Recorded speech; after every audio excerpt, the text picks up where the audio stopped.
asked to give a Chautauqua presentation, though we know up in 1874 in this very state Chautauqua was founded, but we do it a little bit differently. It takes place in three parts. First, I will present my text to you as W.E.B Du Bois. After I have spoken as myself, Du Bois, I will open up questions. And then I will break, and then another person will come on to take other questions. It's sort of like in church. I'm going to present a text. And of course, as in school, I would like for you to relate to my text in the same way that you relate to a written text, that is, critically. Form little question marks in the margins of your mind and pose challenging questions to me as I see this world in this year 1934, as I contemplate my experiences and my upcoming experiences with the NAACP. Now, what struck me most immediately and has stayed with me all of these years was that I saw the national security implications in our association from day one. So when I read the words that other founders thought about the organization, and I considered what my goals would be for the Crisis magazine, I knew we were of one accord. For instance, when we consider the words of Mr.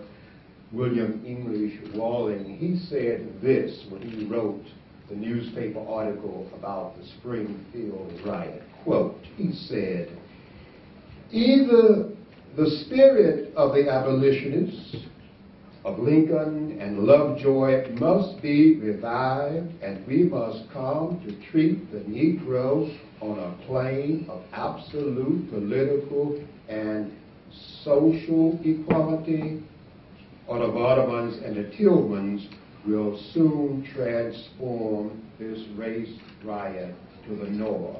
The whole nation is at peril. It's not a Southern problem. It is a national problem." So when Mr.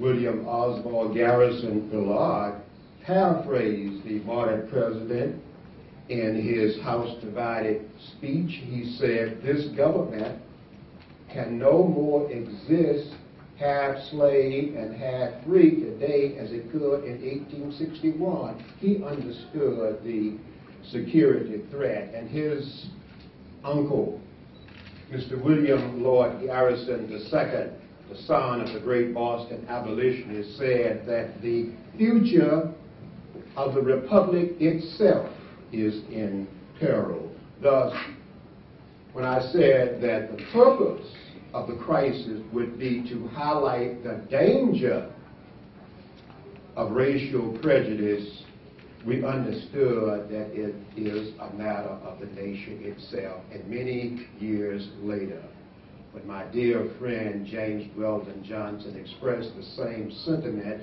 when he said, "What's at stake is the black man's bodies and the white man's soul." So we got a problem. In 1900, I said that the problem of the 20th century is the problem of the color line. The relation of the races in Africa, Asia, and the islands of the sea, and I had spent some 18 years studying that problem professionally as an academic, first at Wilberforce University as a teacher. Prior to then, I was a researcher at the University of Pennsylvania. And the last 13 years prior to coming to the NAACP was as professor at Atlanta University in Georgia.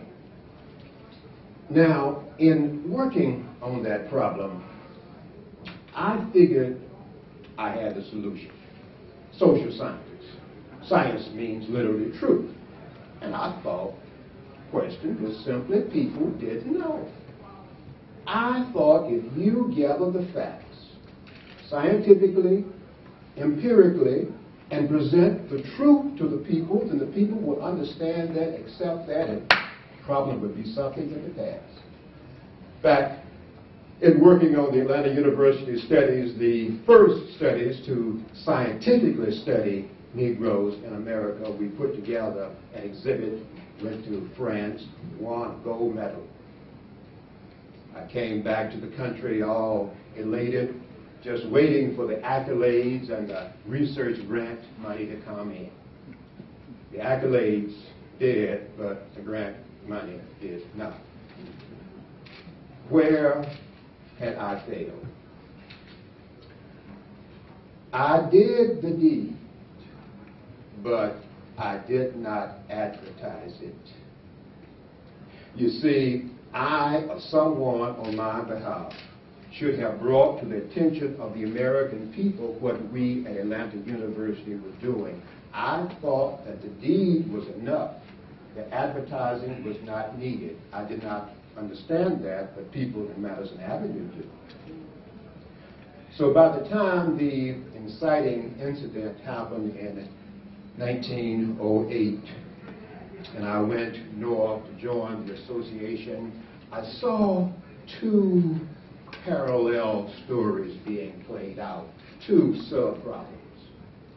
First one, of course, was to overthrow Jim Crow, to destroy all evidence of the doctrine of white supremacy and how that doctrine is implanted in American culture, society, by policies and actions of people in power. So, to overthrow Jim Crow.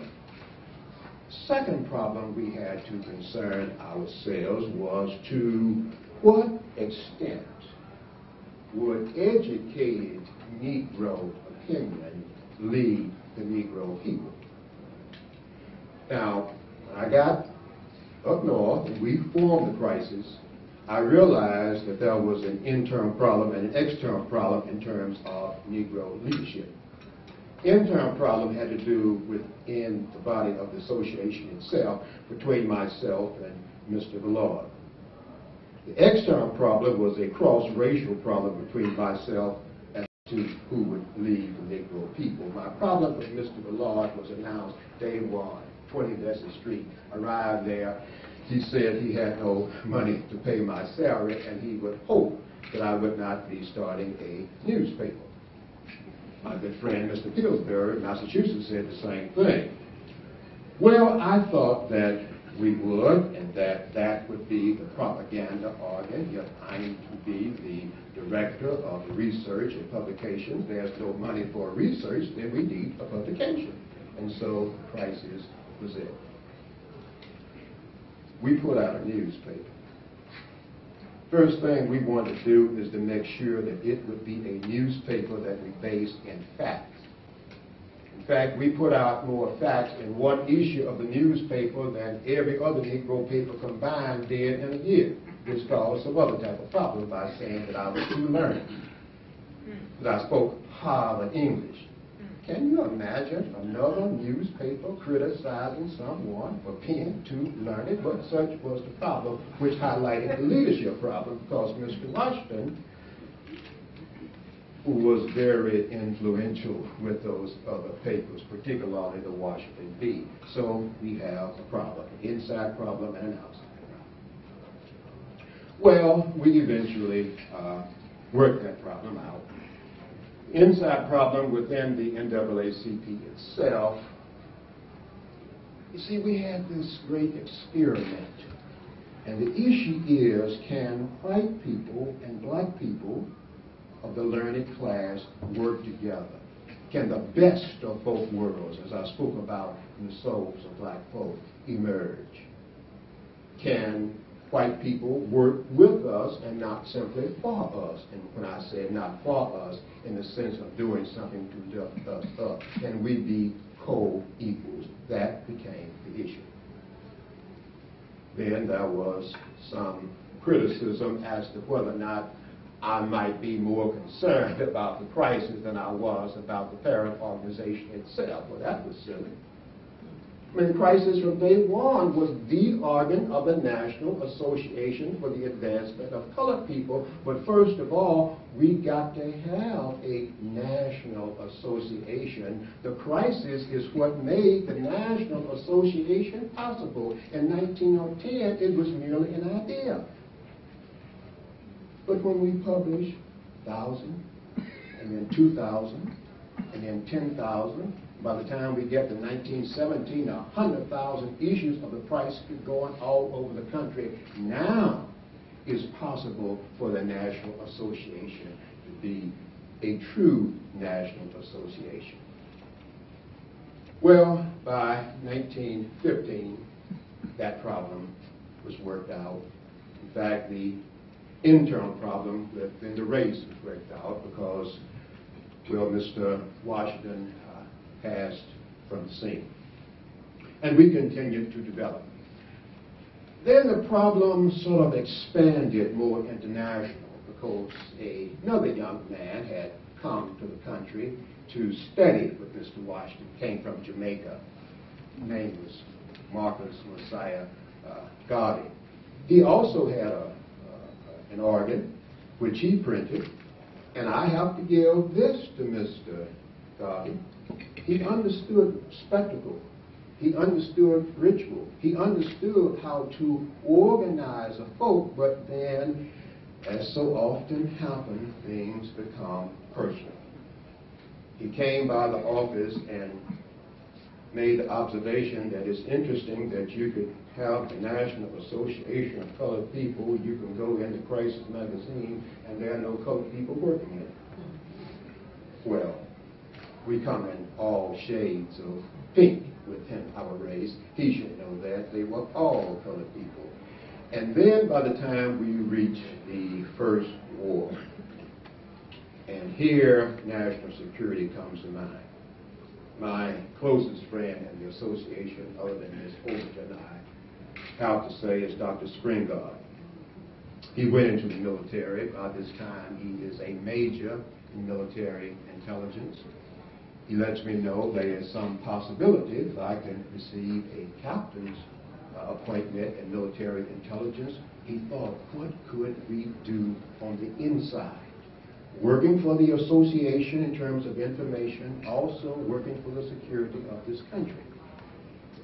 Then the other issue of leadership came in within the race. Would we have a segregated U.S. military fighting the war to end all wars, where our men would be commanded only by white officers? Well, they offered to set up a segregated camp. I supported that. Others said that that should not be. I said this is not a theory we're talking about. This is a fact. Black men are going to fight in the war, and either they will be trained at Fort de Mount Barnes, and they'll come out 600 strong and go to Europe and prove themselves as leaders, or we will have missed that opportunity. Some of the younger members understood that. One, Mr. Charles Hamilton Houston, who became very active in the association some years later, at that time as teaching literature at Howard University, accepted that, came out as a first lieutenant, and we started to develop educated Negro leaders. We reached the 1920s. The experiment had proven itself to be, in many ways, a success in terms of developing educated leaders. Our executive secretary, Mr. James Weldon Johnson, was there. The second in command, Mr. Walter White, was there. We had Mr. William Pickens on the staff. We had Mr. Backnell. We had Daisy Lampkin working out in the field, and I was a staff member. So there was some success in developing educated leaders, although we were still fighting Jim Crow. And then we had a leadership developed in this country, centered in this country, but really it was national in terms of the cultural arena. And we began to see, well, where will be the center of leadership in black culture in America? And in some ways, America was asking the question, where would be the center of culture in the Western world? Just like New York drew blacks from all over the world, people from Paris and London and Berlin were saying that maybe New York might be the center of Western culture, and we had the New Negro movement. These were younger blacks, and I certainly had to identify with that. I remember back in my early days, after I had left Great Barrington and moved to Fisk University as a student. This was the first time in my life I had been around so many people of my own color, or at least of such varying and extraordinary colors. First time I was around black men who gave themselves such airs, and colored young men at that. And it was the first time I had been around a whole parcel of pretty girls. Oh, of course, among my white classmates at Great Barrington, there were a few pretty girls, but I had known them all my life, and I suppose they had ceased to be entrancing. But the never-to-be-forgotten wonder of that first supper came with me sitting opposite two of the most beautiful beings that God ever revealed to the eyes of 17. I promptly lost my appetite. But I was deliriously happy. Of one of these girls, I often said that no human being could possibly have been as lovely as she appeared to my young eyes in that far-off September night, 1885. She was the grand aunt of Lena Calhoun. And as fair as Lena Horne is, Lena Calhoun is far more beautiful. So I came to a region of the world that was divided into black and white halves, and we, the black half, understood that as this talented tent, our education, our knowledge, our leadership was never for the self, but it was always for the masses. Now, I left Fisk and went to Harvard, and I was asked to write an essay, and I knew something about the Negro problem. And I wrote that first essay, and it came back to me marked F, not pass. Now, this was the first time in my life that I had encountered such a failure, so I decided that even though it's true that no great literature can be composed simply of meticulous and fastidious phrases, I came to realize that thought can be better conveyed in wonderful syntax and grammar than it can be conveyed in muddled syntax. So I decided to take the best course on campus to improve my writing. In those days, this was taught by Mr. Barrett Wendell, man who was called the Dean of Harvard English. I found an essay just some days ago, which I wrote in 1870, and I said this for his class. Spurred by my circumstances, I have always been given to systematically planning my future, not indeed without mistakes and frequent alterations, but always with what I now conceive to have strangely have been a deep appreciation of the fact that to live is a serious thing. I determined in high school to go to college, partly because other men did, partly because I foresaw that such discipline would best fit me for life. I believe, foolishly perhaps, but sincerely, that I have something to say to the world, and I have taken English 12 in order to say it well. Barrett Wendell liked that last sentence.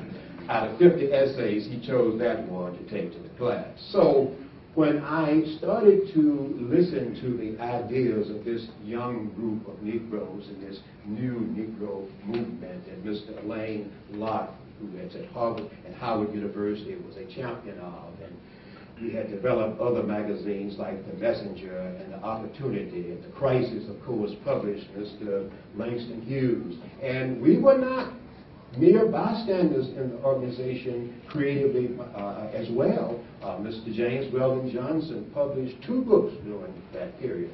Mr. Walter White published a novel, working on a second novel. Miss Jessie Forsett published a novel, and I gave my idea about what propaganda and art could be in my book, The Dark Princes. But there was some confusion and some difference in ideas in this new leadership class between art and propaganda. It was my understanding that yes, there is a difference, but in this day and time, I don't give a damn about any art that doesn't have a propaganda purpose. And so it's too much. And the question is, I understand that we got the Rosenwald Foundation, we got the Harmon Foundation, and that many of you young folk are getting accolades that you never thought you could get, but be careful. Don't be seduced. And to the wider world, I made the statement, don't think just because you're giving out some awards, and we want the awards, are giving out money, and we need the grant money, that the agitation will stop. Because it's always this double problem, you see. You see, white artists, black artists and white publishers. And there's always that question about what is your primary audience and who are you writing for? You know, my first degrees were in philosophy. And after I left Fisk, I spent some time studying with Mr. George Santayana and read with Mr. Palmer, and Mr. Josiah Royce was a good friend. Of course, William James was my mentor. And philosophically, we got to understand this doubleness. And I talked about it by saying that after the Egyptian, the Greek and the Roman, the Teuton and the Mongolian, the Negro is sort of a seventh son, born with a veil and gifted with second sight in this American world. A world that gives him no true self-consciousness, but only allows him to see himself through the revelation of the other world. It is a peculiar sensation, this double consciousness, this sense of always looking at oneself through the eyes of others, of measuring one's soul by the tape of an amused world which looks on with amused contempt and pity one ever feels his two-ness. An American, a Negro, two souls, two thoughts, two unreconciled strivings, two warring ideals in one dark body whose dogged strength alone keeps them from being torn asunder. The history of the American Negro is a history of this strife. This longing to merge his double self into a better and a truer self, my brother. See, and in this merging, he wishes neither of the other selves to be lost. He would not Africanize America, for America has too much to teach the world and Africa, nor would he bleach his Negro blood in a flood of white Americanisms, for he knows that Negro blood has a message for the world. He simply wishes to make it possible to be both an American and a Negro, without being spat upon, without having the doors of opportunity closed in its face. This, then, is the end of this striving. To be a co-worker in the kingdom of culture, the best of both worlds, without having it thrown on his face. So I caution them, be very careful, don't be seduced. Now, by the time we reach 1930, the NAACP had made a number of gains. As a matter of fact, in some parts of the South, the NAACP among certain liberal whites was not a bad omen, which itself may have been a sign of a problem. But anyway, so we reach the 1930s, and I feel comfortable that we have, if not achieved, made great progress in developing educated Negro thought to lead the Negro people, but then this question of overthrowing Jim Crow. And as I said, I'm a realist, I'm an idealist. Ultimately, I was trained to be a social scientist, and the science is about truth, and you look at the world, and you got to call it where you see it. And so far as I can see, segregation is here, and I think segregation is going to be here tomorrow, and the next tomorrow, and the next tomorrow. So the question is, what do we do in the meantime before the coming of the millennium? And my suggestion is that we leverage segregation. See, we should never be ashamed to be among our own people. In past times, segregation had always been implemented with discrimination. But if we can leverage segregation without discrimination, we can make the black world so dynamic, our businesses, our schools, our organizations so dynamic that anyone would want to be a part of it. And so I simply advance that as a thought to be considered. Now, the internal world of these educated Negroes within the NAACP itself that I had so worked to bring about came down on me. But that's okay. That's what a democracy is all about. And then there were those among the black press who either did not hear what I was saying or did not want to follow the subtleties of my thought, also began to castigate me. Depression is in full sway. The crisis can no longer support itself. And then I criticized certain board members, and it was said that you can't criticize board members, but then what's the point of being the editor of a journal of opinion and you can't criticize? Well, then it got all ugly. So much so that I think in the best interest of all concerned, and I'm an old man now, I've been giving serious thought about going back to Atlanta University and join my dear friend John Hope and set up the Department of Sociology so that I can help train the next generation of educated Negro leaders, and we can have this debate.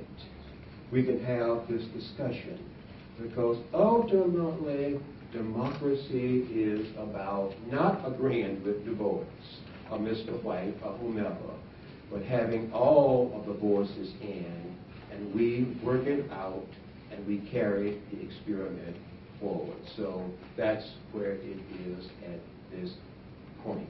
Let me just pause to ask for any questions you might have of me. W.E.B Du Bois.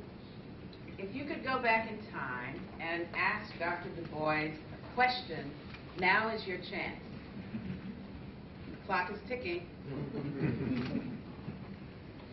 Mr. Bond, you should have a question.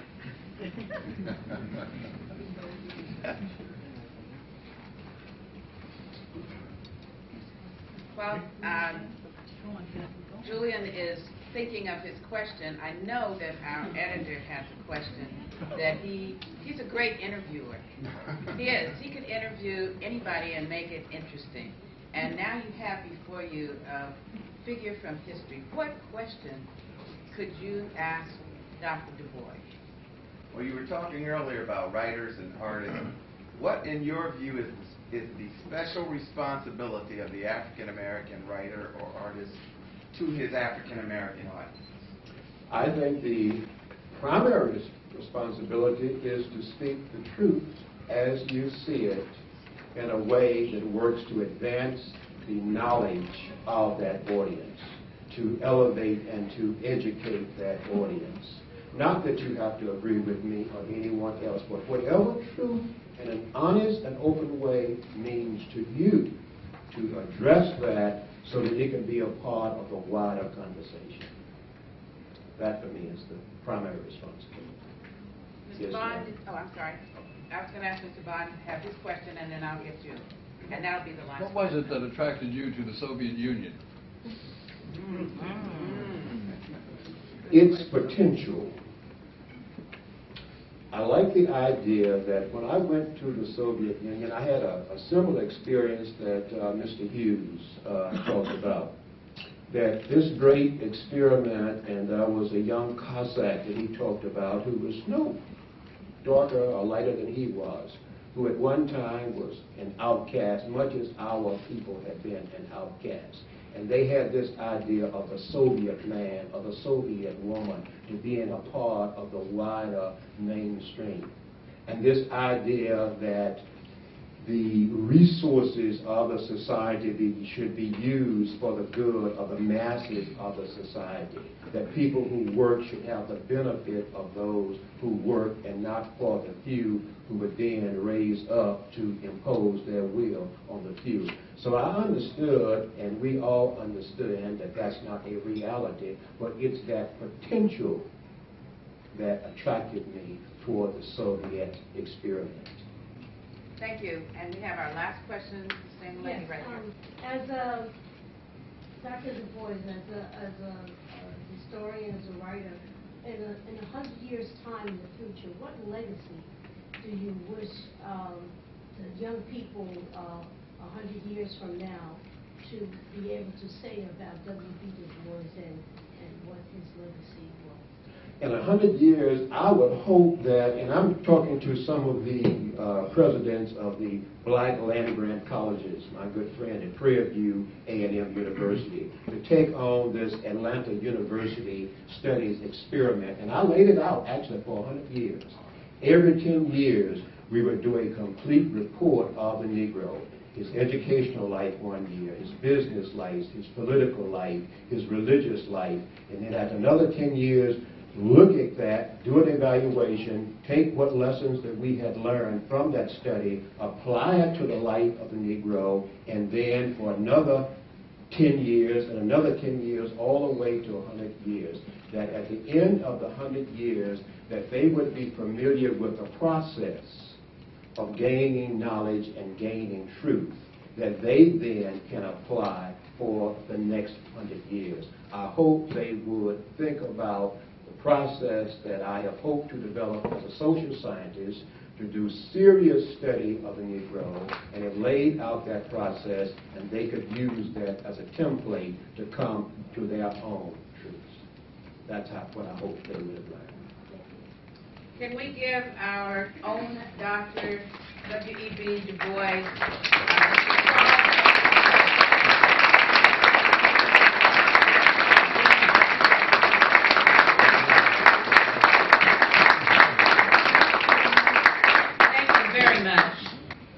and Mr. Richard Jones, who's the Executive Dean at Medgar Evers College of the City University System, who hopefully is going to be hosting another crisis event for some students at Medgar Evers in the early spring as the wrap-up of our centennial year.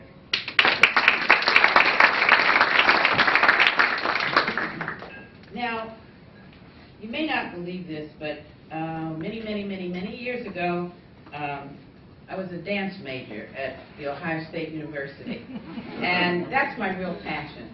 So I am reliving my past in the next presentation that we have for you. A staffer at the NAACP, Ms. Ebony Jones, is going to grace us with a dance.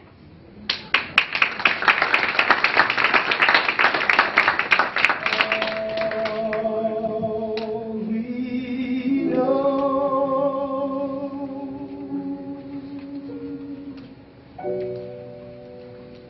may never meet again.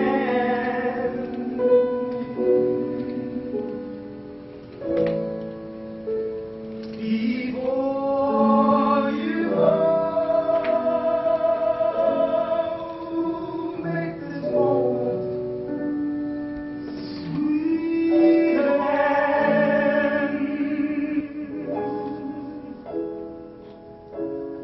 We won't say good night until the last minute.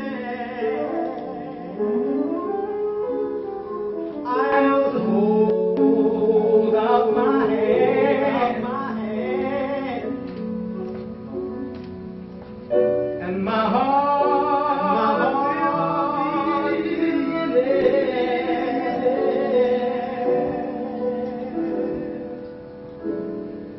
For all we know,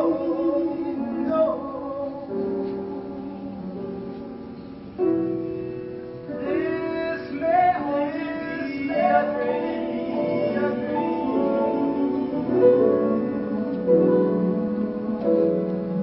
We come,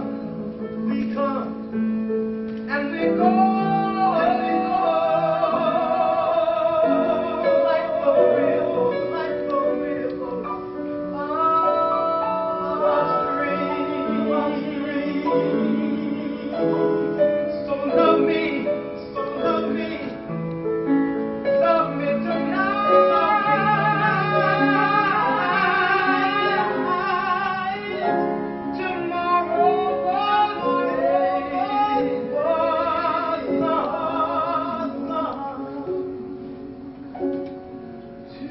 Tomorrow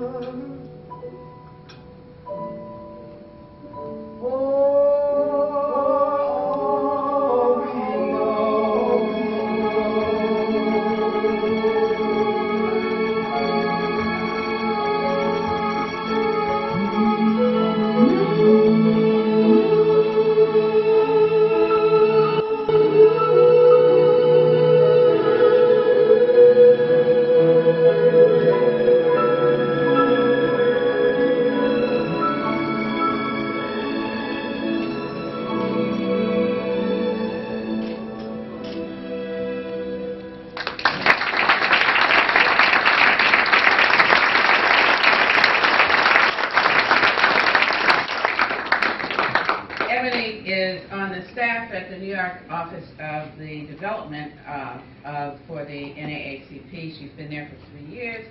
She began her formal dance training when she was 5 years old in ballet, modern, and jazz, and has performed across the United States, the Caribbean, and in Europe.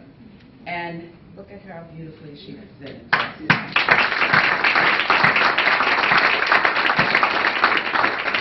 We actually have Mr. Brian Hayes, Mr. Sam Walton, and Mr. Oren Jacoby, as well as 3 of the interns who produced this wonderful short feature. Give a wave or jump up and down so we can see you.